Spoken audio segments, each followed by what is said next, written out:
हाय, hello, नमस्कार मंडळी. स्वागत आहे तुमचे तडका विजया या कुकिंग चॅनलमध्ये. मी आज तुम्हाला इतकी बटाट्याची इतकी छान रेसिपी देणार आहे आणि तीही गुजरातची फेमस डिश आणि अगदी कमी साहित्यात. चला तर सुरुवात करूया मग.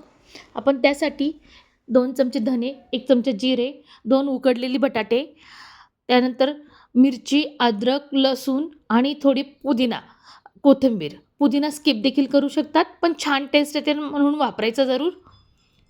त्यानंतर आपण एका मिक्सरच्या जारमध्ये धने, जिरे, मिरची, अद्रक, लसूण, कोथिंबीर आणि पुदिना हे एकत्रितपणे थोडे पाणी टाकून वाटून घ्यायचं आहे. अगदी साधी सोपी रेसिपी आहे. ही पावाबरोबर खूप छान लागते. तुम्ही चपातीबरोबर देखील खाऊ शकतात, पण गुजरातमध्ये मोस्टली पावाबरोबरच खाल्ली जाते. गुजरातचं स्ट्रीट फूड आहे फेमस. तर हे सगळं एकत्रितपणे आपण मिक्स करून घेऊया. याची पेस्ट करून घ्यायची आपल्याला. कुठेही जास्तीचे मसाले वगैरे काही वापरायचं नाही. पाव बटाका असं ह्या रेसिपीचं नाव आहे. गुजरातमध्ये पाव बटाका म्हणतात. याप्रमाणे पेस्ट केली मी.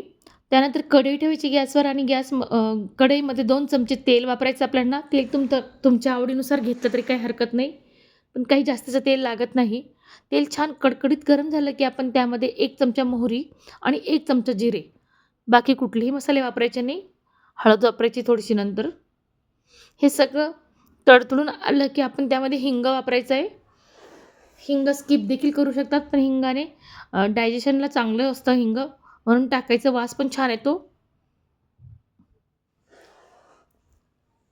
हिंग टाकल्यानंतर आता आपण केलेलं वाटण टाकूया तेलामध्ये. मिक्सरच्या भांड्यात जे वाटण, ग्रीन वाटण केलंय, दिसायला ही भाजी हिरवीच दिसते. चवीला मात्र अप्रतिम बनते. नक्की ट्राय करा. Must try recipe. छान हे वाटण परतून घ्यायचं आपल्याला तेल सुटेपर्यंत. हे वाटण परतत असतानाच खूप सुंदर सुगंध येतो घरामध्ये.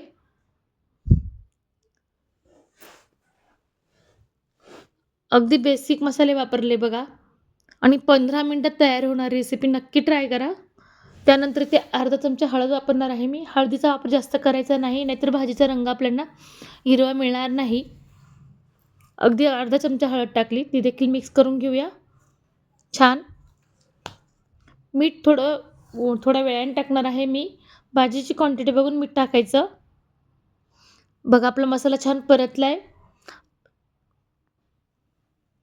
तर मसाला परतला की आपण त्यामध्ये अर्धा ग्लास पाणी वापरायचं आहे. ते 2 बटाटे म्हणून मी अर्धा ग्लास वापरणार आहे. तुम्ही तुमच्या आवडीनुसार वापरायचं आहे. भाजीची क्वांटिटी किती त्याच्यावर अवलंबून आहे. ज्या मिक्सरच्या भांड्यामध्ये मी पेस्ट केली त्याच भांड्यामध्ये पाणी घेतलंय बघा आणि हे एकत्रितपणे टाकून घ्यायचं आहे आपल्याला.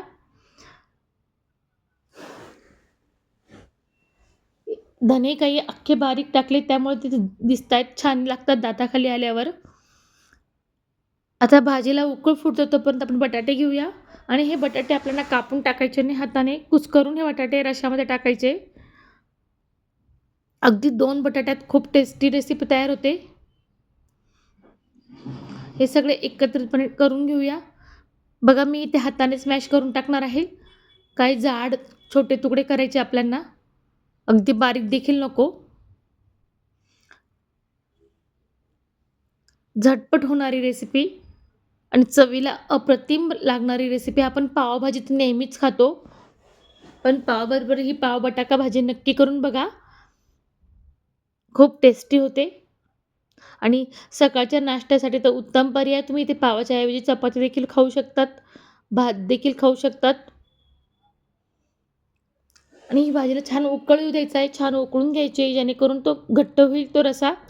आणि सगळ्यात शेवटी मी ते अर्धा चमचा गरम मसाला वापरणार आहे. अगदी अर्ध्यालाही कमी आहे बघा. आणि भाजी उकळून घ्यायची आपल्याला आता. 7 ते 8 मिनिटं भाजी उकळली की आपली भाजी रेडी झाली आहे. फार दिवसापासून ही रेसिपी करायची होती मंडळी, पण मी आज खास तुमच्यासाठी शूट केली. तुम्हाला माझ्या रेसिपीज कशा वाटतात मला नक्की लाईक, शेअर, कमेंट करून नक्की सांगा. तसेच व्हिडिओ आवडल्यास सबस्क्राईब करायला देखील विसरू नका. आता सगळ्यात शेवटी मी मीठ वापरणार आहे चवीनुसार. दुसरीकडे मी पाव देखील भाजून घेते बघा. मी मुलांना देते, मुलांना पावाबरोबर जास्त आवडते म्हणून. सर्व्ह करूया आपण छान गरमागरम pav bataka recipe. Gujarati famous dish, Gujarati street food. कुठे जास्तीचा भाजीपाला वगैरे काही नाही, झटपट तयार होते. छान सर्व्ह करून घेऊया. या मंडळी गरमागरम पाव बटाका खायला. रेसिपी आवडल्यास सबस्क्राईब करायला मात्र विसरू नका. रेसिपी पूर्ण बघितल्याबद्दल तुमचे सर्वांचे मनापासून धन्यवाद. Thanks for watching.